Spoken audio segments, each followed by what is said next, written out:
They still call it the City of Lights, but if you stand on the strip long enough, you'll see something different. The lights still burn, but the faces have disappeared.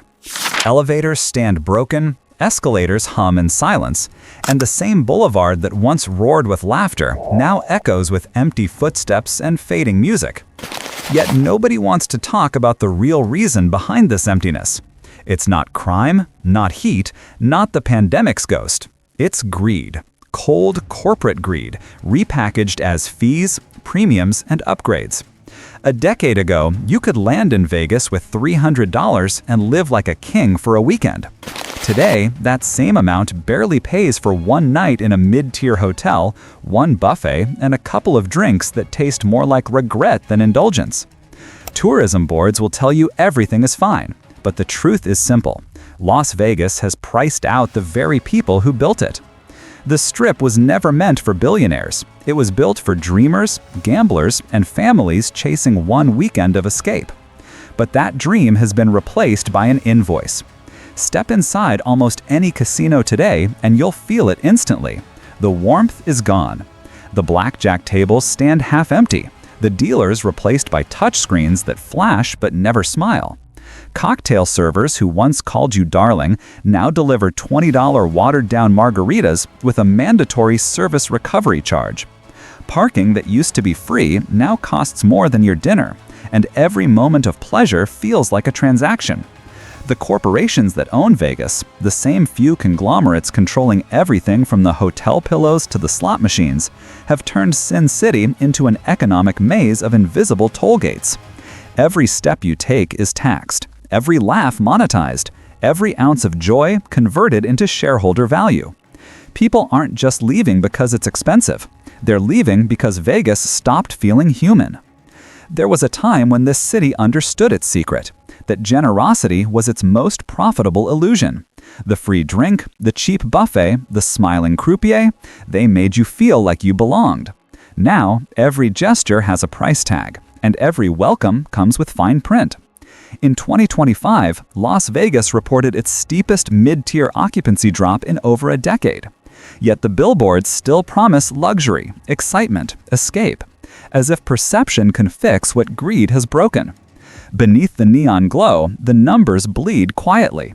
Revenues down, layoffs rising, balance sheets masking desperation. Vegas isn't dying in a crash, it's bleeding out one hidden charge at a time. Because when a city forgets that its magic depends on trust, the lights can stay on, but the soul goes dark. There was a time when a trip to Vegas felt like freedom. You'd throw your bags into a cab, step into a lobby glowing with gold and sound, and for one weekend, the rules of the real world disappeared. The casinos understood psychology better than Wall Street. Give people the illusion of control, and they'll hand over everything they have. But now, even the illusion costs extra. The trick isn't at the blackjack table anymore, it's at the checkout counter. What used to be a $99 room suddenly becomes $179 after resort fees, convenience charges, and sustainability surcharges. The game isn't about luck, it's about how many ways a company can charge you before you realize you've already lost. Take the average visitor arriving from Los Angeles for a long weekend. They see a room advertised for $120 a night. But the fine print hides another $45 in resort fees and 14% in city taxes. Add $30 a day for parking, $20 cocktails, $80 buffets, and before they've even sat down at a slot machine, they're $500 deep. These aren't upgrades or perks, they're psychological traps. You think you're making small choices, but every decision is engineered to drain you slowly, invisibly. Economists call it drip pricing. In Vegas, it's become a way of life. Even pulling your own cash from an ATM can cost $10. Buying a sandwich at a cafe comes with a 5% concession recovery fee. Ordering room service? Expect a $15 delivery charge plus a service fee for the privilege of waiting an hour for cold food. It's not the cost of luxury that kills the joy, it's the feeling that every smile hides a meter. And while these microcharges sound trivial, they've changed the city's entire rhythm. People no longer linger on the casino floors, they calculate. The spontaneous fun that once defined Vegas has been replaced by quiet math. Tourists now spend less time gambling, eat off the Strip, and cut their trips short. UNLV's 2025 tourism report confirms it. Total visitor spending dropped despite steady room rates. The city hasn't just lost money, it's lost trust. Because every hidden fee is a broken promise. And when you break that promise enough times, even the loyal ones stop coming back. What's dying in Vegas isn't the tourism, it's the belief that you can still have fun without being punished for it. Beneath the glowing skyline and billion-dollar facades, there's another story playing out, one that doesn't make it into the glossy tourism ads. It's the story of the people who built this city's rhythm. The dealers, the bellhops, the bartenders, the cleaners, the performers. They were once the heartbeat of Las Vegas, the invisible magic that made every visitor feel like royalty. Today, many of them are gone. MGM and Caesars, in a scramble to protect profits after years of corporate debt and overexpansion, began quietly trimming their workforce. First came the middle managers, then the concierge desks, then the dealers replaced by electronic tables. Automation became the new show, and service became an optional luxury. For visitors, this transformation is subtle: a missing smile, a slower check-in, a silent lobby where laughter used to echo. But for locals, it's devastating. Families that depended on casino jobs now face layoffs, reduced hours, or relocation. Apartment rents keep climbing while wages stagnate. And in a cruel twist, the very workers who helped build the entertainment capital of the world can no longer afford to live in it. You can see it in the faces along Fremont Street, in the food bank lines that grow longer every month, in the once proud croupiers now taking gig jobs outside the Strip. Vegas was always a gamble, but now the odds are rigged against its own people. The irony is almost poetic. Corporate leaders talk about efficiency, cost optimization, and digital innovation as if those buzzwords justify the hollowing of an entire culture. But you can't automate hospitality. You can't program warmth. You can't replace the feeling of walking into a casino where a human voice greets you with genuine excitement. When Vegas traded people for profit, it didn't just lose jobs, it lost its soul. And that soul isn't coming back with an app or a self-check-in kiosk. The more the Strip leans into technology and greed, the more human connection fades, and that's what made this city matter in the first place. If you believe the billboards, Las Vegas has never been stronger. Every few blocks, you see the same promise in neon letters: Vegas is back.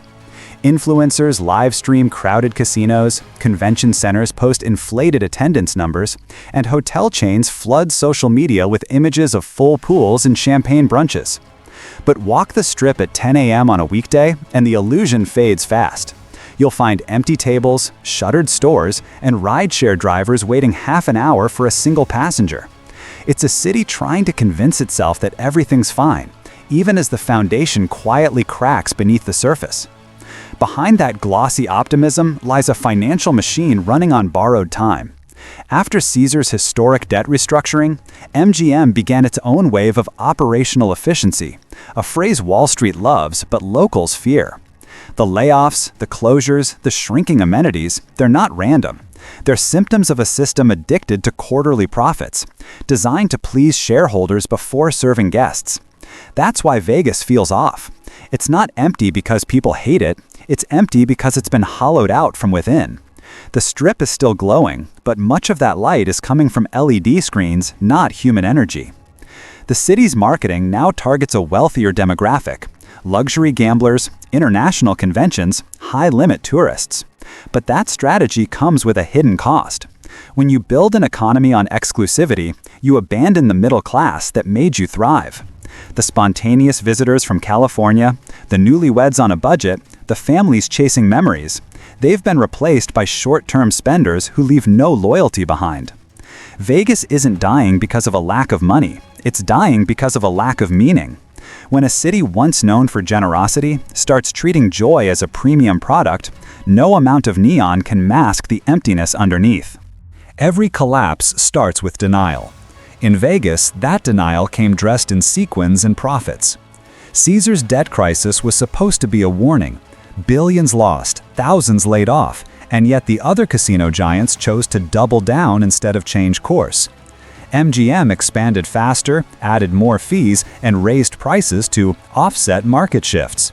It worked for a while, but when the illusion broke, it broke everywhere. Hotel occupancy began to dip. Visitors from Canada and the Midwest, once the Strip's lifeblood, started choosing cheaper destinations. Even loyal high rollers quietly moved their money to tribal casinos in Arizona or luxury resorts in Mexico, where transparency still meant something. The fallout is now visible across the ecosystem. Taxi drivers take fewer rides. Restaurant staff work shorter hours. Gift shops close early.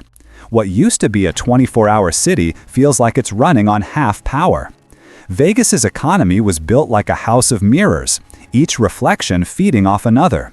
But when one wall shatters, everything behind it becomes visible. Caesar's over-leveraging led to MGM's austerity. MGM's cost-cutting reduced service quality. Falling service quality hurt visitor satisfaction. Declining satisfaction reduced revenue. And now the cycle loops endlessly, devouring itself. That's the real domino effect of greed. It's not dramatic like a stock market crash. It's slow, methodical, almost invisible. It's the sound of fewer suitcases rolling through lobbies, of silent slot machines, of dealers replaced by screens. It's the slow erosion of excitement, the gradual dimming of the very thing that made Vegas unique. The city that once promised possibility now sells predictability, and in doing so, it lost its edge. This isn't just a local story, it's a warning. Because what's happening on the Strip is a smaller version of what's happening across America. Corporations chasing short-term profit at the cost of long-term trust. Vegas is just the loudest symptom of a much quieter disease. From a distance, Las Vegas still looks invincible. The skyline glitters, the billboards scream, the fountains dance. But step closer and you'll notice the cracks in the illusion. Half the lights flicker. Escalators stay broken for weeks. Entire wings of hotels close temporarily for maintenance. The illusion holds only because the city can't afford to let it collapse. Vegas is performing its own magic trick, keeping the facade alive while the substance quietly disappears behind it. The Strip still shines because the corporations behind it can't risk letting the world see how fragile it's become. Social media helps sell that illusion. Influencers film their weekend trips, showing packed nightclubs and pools filled with champagne bottles. But those clips hide the weekday emptiness, the shuttered restaurants, the silent casino floors. Every photo is a frame cut out of context. Every video a mirage built for clicks. Meanwhile, the reality underneath is a city running on nostalgia, not momentum. The days of what happens in Vegas stays in Vegas are over, because now everything that happens here ends up online. The mystery is gone, replaced by constant exposure. You can't sell fantasy when everyone already knows the trick. And the more Vegas clings to the illusion of endless success, the more disconnected it becomes from the truth. The middle-class families who once made this city thrive have been priced out. The service workers who gave it warmth are gone. The gamblers who made it pulse now play online from home. What's left is an echo chamber of corporate optimism, drowning out the sound of its own emptiness. The irony is that Vegas was built on illusion, but it worked because people believed in it. Now, even the illusion feels fake. When the show ends and the screens go dark, the city that once defined American escape stands exposed. Profitable, polished, but profoundly hollow. Las Vegas isn't dying in the way cities usually die. There's no collapse, no dramatic blackout, no sudden silence. Instead, it's fading in plain sight. One overpriced drink, one empty table, one unpaid worker at a time. The tragedy isn't just economic. It's existential. This city was never about luck. It was about possibility. The idea that anyone, even for a weekend, could feel bigger than life. That illusion, more than the cards or the slots, was the product. And now, that product has turned against the people who bought it. What makes the downfall of Vegas so haunting is that it's self-inflicted. The corporations thought they could keep squeezing the magic indefinitely, trading experience for efficiency, charm for automation, loyalty for quarterly gains. But the equation doesn't balance anymore. You can't charge people for wonder. You can't put a price tag on escape. Every new fee, every cost-cutting measure, every operational efficiency announcement was another chip off the soul of the city. They thought they were saving Vegas. In reality, they were selling it piece by piece. Yet despite everything, the layoffs, the empty casinos, the resentment, Vegas still has a pulse. You can feel it in the street performers at midnight, in the buskers on Fremont Street, in the small family-owned motels off the Strip, still greeting guests with real smiles. The city isn't gone. It's wounded, bleeding, but still breathing. The question is what happens next.